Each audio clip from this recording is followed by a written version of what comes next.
저도 실버 버튼 받고 싶지 6개월만에 받을 줄 알았지.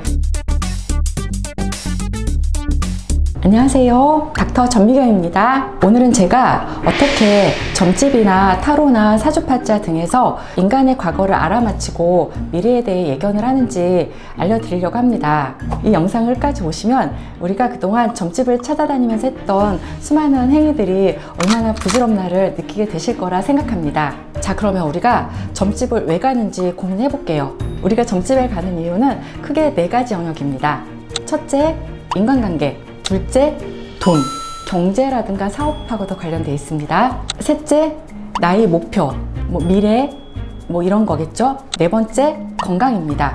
인간은요, 이 영역에서 하나도 벗어나지 않습니다. 바로 이 4가지 영역에 과거, 현재, 미래를 가져다 붙이게 됩니다. 예를 들어 인간관계를 좀 볼게요. 과거에 남편이 바람이 났다던가, 현재 회사에서 갈등 관계에 있는 누가 있다든가, 이 사람이랑 결혼하면은 이혼수가 있다든가, 이렇게 해서 과거, 현재, 미래를 가져다 붙입니다. 두 번째, 돈입니다. 과거에 비트코인이나 주식으로 돈을 많이 잃었다든가, 땄을 수도 있죠. 현재 전세금이 올라가서 마음고생을 한다든가, 내년에는 삼재가 끝나는 해라서 내년부터는 운이 확 풀려서 돈이 많이 들어온다든가, 우리는 이런 얘기를 듣게 될 겁니다. 세 번째는 목표인 거죠. 초년에 고생을 많이 했다든가, 현재의 내 주변을 잘 살펴서 기회를 잘 잡아야 된다, 이런 얘기를 하기도 합니다. 가까운 장래에 귀인을 만나 팔자가 크게 펴질 것이다, 이런 말을 들을 수도 있겠죠. 건강 문제는 크게 현재까지는 아픈 적은 없다. 그러나 현재 위나 간에 문제가 조금 있을 것이다. 미래에 만약에 네가 조심하지 않으면 건강에 문제가 있을 수 있으니까 건강을 좀 잘 살펴야 된다 라는 말을 우리는 듣게 됩니다. 이렇게 인간사는 이 절대 4가지 영역을 벗어날 수 없습니다. 그리고 그분들은 이것을 너무나 잘 알고 있습니다. 이런 얘기를 할 때 그분들이 얘기하는 대표적인 기술이 있습니다. 바로 반업 효과를 소개합니다. 19세기 말에 미국의 사업가이자 쇼맨이었던 반엄이란 사람이 있었습니다. 이 반엄이란 사람이 미국의 서커스단에서 활약을 했는데, 이 사람의 특기가 뭐였느냐? 사람들의 성격을 잘 맞추는 거로 환호를 받았습니다. 그래서 사람들이 어떻게 반엄이 저렇게 사람들의 성격을 잘 맞출까 너무나 의아했습니다. 그러나 당시에는 이 비밀이 밝혀지지 않았고요.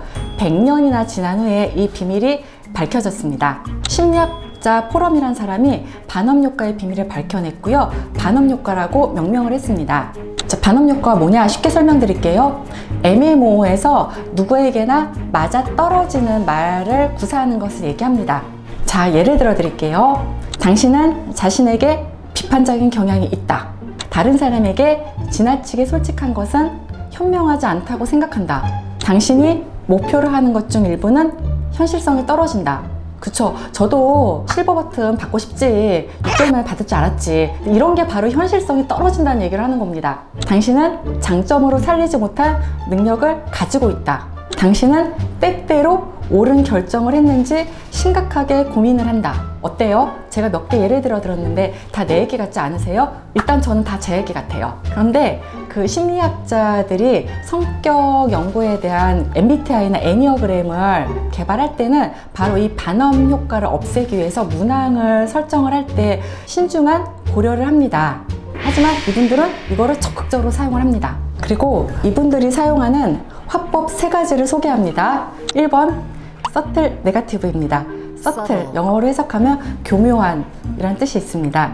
서틀 네거티브는 부정명 질문으로 물어보는 것을 얘기합니다. 예를 들어 드릴게요. 직장에서 갈등 관계에 있는 분은 없으시죠? 아, 갈등 관계에 있는 사람 있죠. 요새 같이 일하는 사수가 저를 갈구잖아요. 아, 그래서 마음 힘드시구나. 이제 그 다음 나가면 됩니다. 아, 이분은 직장에서 인간관계 문제로 오신 분이구나. 이분이 오신 이후에 포커싱을 해서 들어가는 거죠. 두 번째는 셔틀 퀘스천입니다. 상대방은 지금 자신의 신상이 탈탈 털리는 중이라는 것을 모르고 있습니다. 어떤 질문인지 예를 좀 들어 드릴게요. 지금 점괘가 나왔는데 용기를 내서 한 발짝 디뎌야 된다라는 전개가 나왔어요. 짐작 가는 거 있으세요? 제가 그렇지 않아도 공모전에 단편소설 하나를 응모를 했는데 기다리고 있어요. 뭐 이렇게 나올 수 있죠. 혹은 올해 조금 대박 기운이 있으시는데 짐작 가는 부분 있으신가요? 제가 삼성전자 주식을 좀 무리해서 좀 샀잖아요. 계속 가지고 있는 게 맞겠죠? 하시면은 거기서 대박이 나시는구나 라고 하시면서 경제적인 문제로 또 포커싱해서 들어갈 수가 있습니다. 바로 이것이 셔틀 퀘스천입니다. 세 번째이고요. 이제는 미래에 대한 우리는 예언을 해야 됩니다. 최고봉의 경지이고 셔틀 프리딕션이라고 합니다. 근데 주의할 게 있는데 범위가 넓어야 되고요. 애매모호해야 됩니다. 그리고 실현 가능한 것이어야 됩니다. 주로 쓰는 방법이 이런 방법입니다. 가까운 장래에 뭐가 있을 겁니다. 앞으로는 어떤 방식으로 잘 될 겁니다. 혹은 아무쪼록 뭐를 조심하세요. 예를 들어 드릴게요. 가까운 장래에 소식이 끊어졌던 사람한테 연락이 올 겁니다. 이게 뭐 가까운 장래라는 게 사람마다 다르잖아요. 누군가가 3개월 만에 전화를 하면은 그분의 예언이 맞았구나 라고 생각을 하게 되겠죠. 아직까지는 위에 큰 문제가 없어서 다행입니다. 그런데 앞으로 문제가 될 수 있으니까는 그 위쪽으로 건강을 좀 유의하세요. 주로 찍는 부위가 위나 간이에요. 왜? 대충 넓고 대충 맞거든. 간을 찍었는데 간을 안 맞추면 옆으로 가면 돼. 췌장이 문제였구나 라고 갈 수도 있고, 그렇기 때문에 애매하게 얘기를 하면서 미래를 주의를 요하는 이런 화법을 구사하기도 합니다. 이런 화법들을 전문 용어로 콜드 리딩이라고 합니다. 콜드 리딩이 뭐냐면은 거의 없는 단서로 상대방을 예측하는, 콜드, 차갑다라는 뜻이죠. 리딩을 한다, 읽는다라는 뜻이잖아요. 저는 철저하게 할 리딩을 하는 사람이에요. 환자분들 오시면 물어봅니다. 어렸을 때 어떠셨어요? 어머니 성격 어떠세요? 누구랑 왜 갈등이 있으세요? 누구가 왜 힘들게 하셔요? 누구 씨는 어떻게 하기를 원하세요? 하면서 저는 굉장히 철저한 할 리딩을 하는 사람이고, 임상심리 선생님은 저보다 더 할 리딩을 하는 사람입니다. 머릿속에 인지기능 그 검사해갖고 철저한 할 리딩을 하는 사람이고, 범죄 스릴러 드라마에 나오는 그 프로파일러들 있잖아요. 그분들은 콜드 리딩과 할 리딩이 중간쯤에서 일하시는 직군이라고 생각을 하시면 됩니다. 혹시 콜드 리딩이 궁금하신 분들은 참고 서적 밑에 써놓을 테니까 한번 좀 보세요. 이러한 그분들의 트릭에 우리는 내 과거를 쪽집게 같이 맞추네, 용하네 라고 생각을 하게 됩니다. 근데 이거는 꼭 그분들 탓은 아니에요. 내 탓도 있습니다. 아니, 꼭 내 탓이라기보다는 우리 인간들의 그 속성이랄까? 인간은 기본적으로 자기 자신에게 가장 관심이 많습니다. 그래서 어떤 얘기를 들으면은 바로 내 입장에서 적용을 해버려요. 예를 들면 가족 때문에 갈등이 조금 있네요 라고 하면은 누군가는 암 치료를 받는 아버지를 떠오르고, 누군가는 공부 못하는 자식을 떠오르고, 누군가는 돈을 좀 원하는 만큼 못 벌어오는 남편을 떠오르고 하는 그런 식입니다. 두 번째, 인간은 기억은 완전하지 않습니다. 자기 입맛에 맞게 각색과 편집을 합니다. 그래서 나에게 의미가 있는 거는 크게 기억하고, 의미가 없는 거는 작게 기억을 합니다. 또 나한테 입맛에 맞게 각색을 해요. 예를 들어서 남자친구랑 둘이 사귀다가 헤어졌단 말이야. 근데 사실은 내가 살짝 양다리 비스무리하게 걸치다가 남친이 알아갖고 헤어졌거든요. 사실 잘못은 내가 했단 말이야. 근데 요상하게 인간의 기억은, 아니 내가 양다리를 걸친 것도 아니고 걸치다 말까라고 하면서 이랬는데 3년 사귄 남자친구가 그거를 오해를 해서 나를 배신했다 라고 생각을 해요. 그래서 만약 그분이 좀 과거에 좀 배신을 당한 적이 있네 그러면은 사실 자기가 남자친구를 배신했잖아. 근데 이렇게 생각을 안 하고 남자친구가 나를 배신했네 라고 확 생각을 해버리게 됩니다. 인간은 원래 이런 존재입니다. 자기한테 유리하게 마음대로 과거를 각색하고 편집을 합니다. 정리합니다.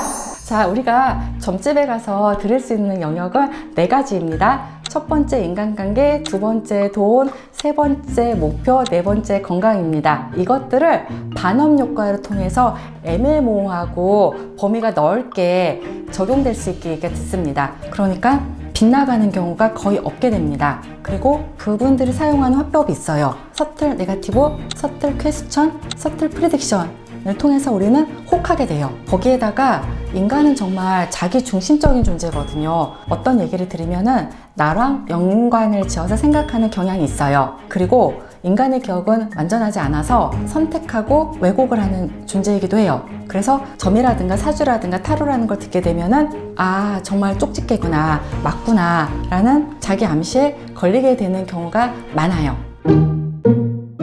자, 오늘의 결론이에요. 인간은 아무도 나의 미래를 알 수 없어요. 그래서 현재를 열심히 살아야 해요.